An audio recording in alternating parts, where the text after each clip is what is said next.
شخص پیغمبر را در خواب دیده است. کسی گفته است که این خواب دروغین است. چی میگویید؟ ولی پیغمبر را در خواب دیدن دادر عزیز این دروغ نیست، به خاطر آن که پیامبر گرامی خودشان گفتند که کسی ما را در خواب بیند همچنان است که مرا دیده است، من همون شخص هستم. برای این دروغ نیست. ولی شما این خیال است که شیطان خودش را هم در صورت پیامبر در آورده نمیتواند، ولی در صورت شخصیت های زیبا در آورده میتواند و به شما گفته میتواند که من پیامبر هستم، یا من ابوبکر هستم، یا من عمر هستم.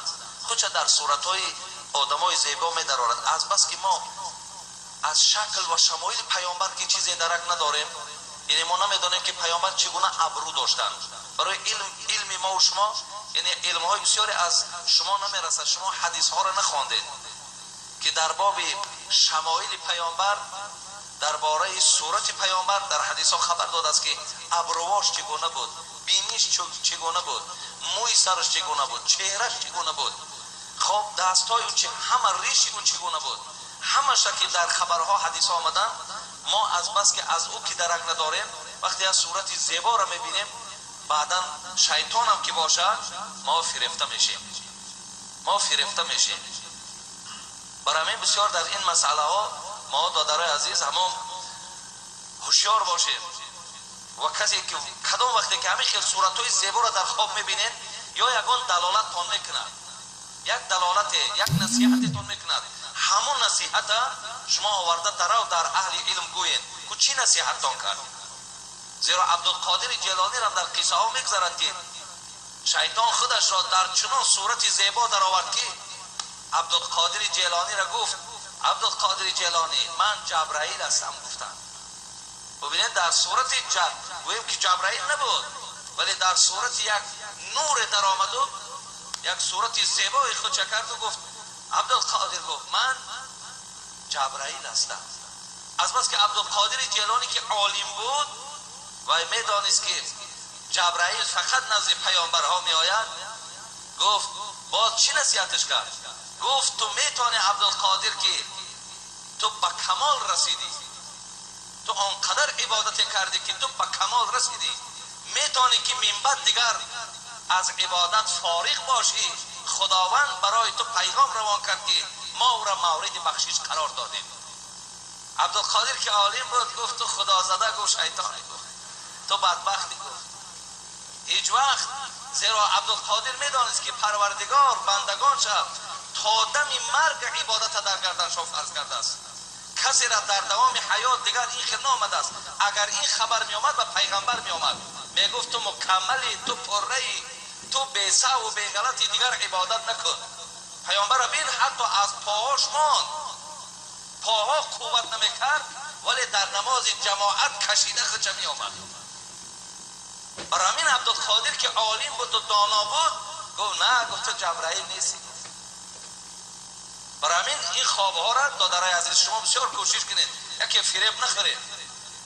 بسیاری از بعضی بزرگای ما که دعوای بزرگی میکنن در خوابهاشون هم همین بعضی هاش شیطان وسواس میکنن. من حتی شخصی را شنیدم از زبانش که وای گفت من گفت حضرت امیر سید علی حمدانی را در خوابم دیدم، وای گفت که روین فلان داملا را گوین که وای در گویا که حضرت امیر جان در خوابش دیده باشد که اون عالم در درون خون آوازی دارد و گویا که خداوند به حضرت امیر جان گفته باشد که به همون شخص برده رسانید که دیگر عبادت نکند که عبادت چه خدا قبول نمیکند.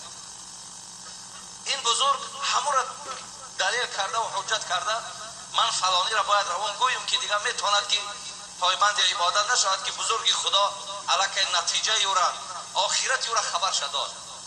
ببینین آدم که علم نداره فهمیش ندارد تیز شیطان گمراهش میکنه. برای وقتی شما پیغمبر خواب دیدید، اولا شما خوب میشود که حالی نصیب باشد من یک روز از شکل و شمایل پیغمبر برای شما خبر بدم چه بود.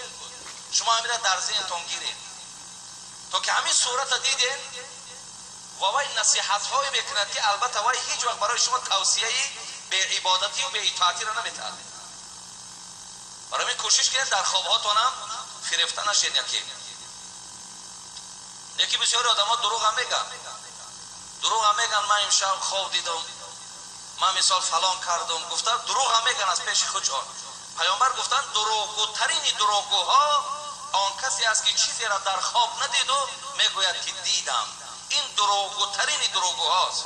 حتی همین خیلی شخصانی که وایمه میکنن گویا خودشان بزرگ میشمارن و به مردم همین خوابهای را حکایه میکنن که گویا ما همین خیلی بزرگا را در خواب دیدیم.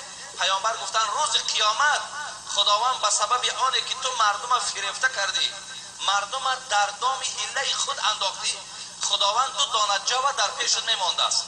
2 دانه جو و میگفته است همین دانه های جو را گره انداز. دانه جو گره انداخته نمیشود. مقصد پروردگار از این چی است؟ تو را مورد عذابش قرار دهد. برای این هم شما نگوید چیزی را خواب دیدین همه حقیقت چه گویید.